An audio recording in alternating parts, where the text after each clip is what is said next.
primeiramente, sobre a representação do sexo feminino. De Aristóteles a Freud, o sexo feminino é visto como uma carência, um defeito, uma fraqueza da natureza. Para Aristóteles, a mulher é um homem mal acabado, um ser incompleto, uma forma mal cozida. Freud faz da inveja do pênis o núcleo obsedante da sexualidade feminina. A mulher é um ser em concavidade, esburacado, marcado para a possessão e para a passividade. Olá pessoal, tudo bem? Sejam bem-vindos a mais um vídeo do SOS Linguística. Hoje eu trago uma resenha, mas antes de mais nada eu gostaria de fazer-lhes algumas provocações. Você conhece a história das mulheres? É você que luta, seja dentro de casa ou no trabalho, por igualdade salarial, ou simplesmente para ser respeitada dentro do ônibus. Você conhece a nossa história? A resenha do livro que eu preparei para vocês é o Minha História das Mulheres, da Michelle Perrault. A minha edição é de 2015, da editora Contexto, e é um livro que eu utilizo muito dentro das minhas pesquisas, principalmente agora no mestrado, e que nós lemos dentro do LEDUNI, que é o Laboratório de Estudos do Discurso da Unicentro, sob o olhar da nossa orientadora, e ele é dividido em 5 capítulos.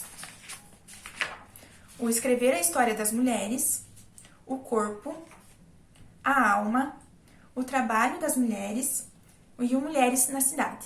Para quem não conhece, a Michelle Perrault é essa fofinha e fodástica pesquisadora, doutora em História, que atuou na Universidade Paris 7 e na Sorbonne, começando a pesquisar a história das mulheres em 1973 com o objetivo de traçar para nós essa história. No primeiro capítulo, ela nos diz que, durante muito tempo, a história das mulheres foi silenciada e nos pergunta, nos questiona sobre a importância de conhecer essa história. E ela nos diz: escrever a história das mulheres é sair do silêncio em que elas estavam confinadas. Mas por que esse silêncio? Ou antes, será que as mulheres têm uma história? Segundo ela, durante muito tempo a nossa história foi silenciada porque o único espaço que merecia visibilidade era o espaço público, e esse espaço era destinado somente aos homens. As mulheres estavam fadadas ao trabalho doméstico e, portanto, ao silêncio. Segundo ela, as mulheres são invisíveis em muitas sociedades, pois a invisibilidade e o silêncio das mulheres fazem parte da ordem das coisas. É garantia de uma cidade tranquila. Ela nos afirma que desde sempre houve uma avalanche de discursos sobre as mulheres nas artes plásticas ou na literatura, mas que quase sempre ditavam o que são, escritas por homens, que ditavam o que as mulheres são e como elas deveriam ser.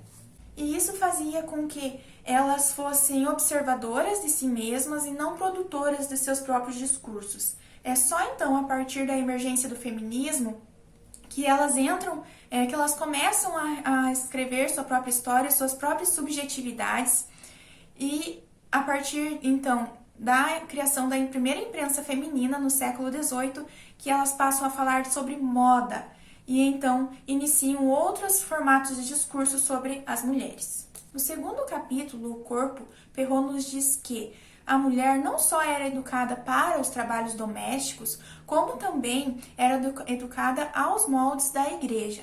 A boa mulher era aquela que era mãe e que, ao exemplo de Maria, era abnegada e dedicada aos filhos, ao lar e ao marido.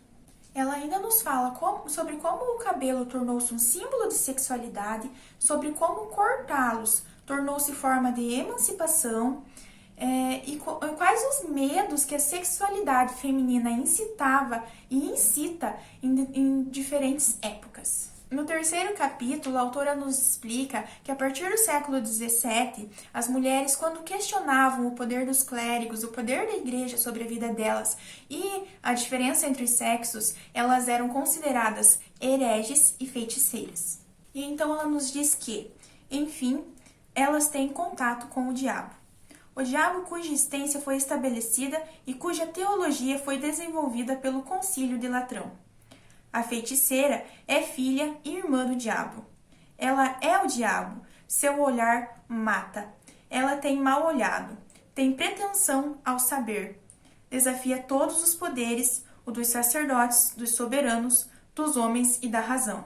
A solução é uma só: extirpar o mal, destruí-las e queimá-las. E então iniciam-se os processos de queima das mulheres e tantas revoltas durante a história.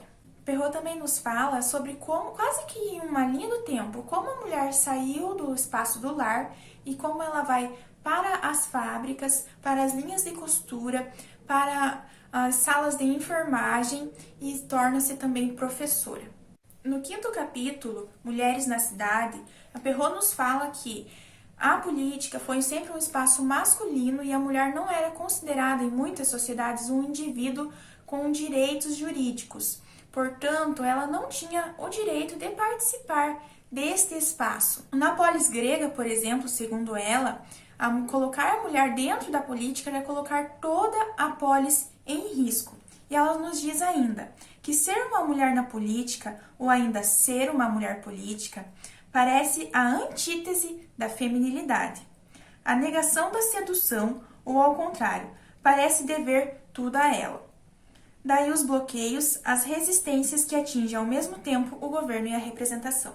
Ela ainda nos fala sobre como, durante muito tempo, o feminismo foi visto com maus olhos e dava má reputação às mulheres, o que nos faz refletir sobre aquela frase que é muito célebre e nós ouvimos muito, ou pelo menos eu já ouvi várias vezes da boca de várias mulheres: eu não sou feminista, mas... E então, nos traz algumas reflexões a partir da história justificando aquilo que nós ouvimos hoje. É isso, pessoal. Espero que tenham gostado. Eu vou deixar o arroba do meu Instagram aqui embaixo. Deixe o like pro vídeo e até o próximo.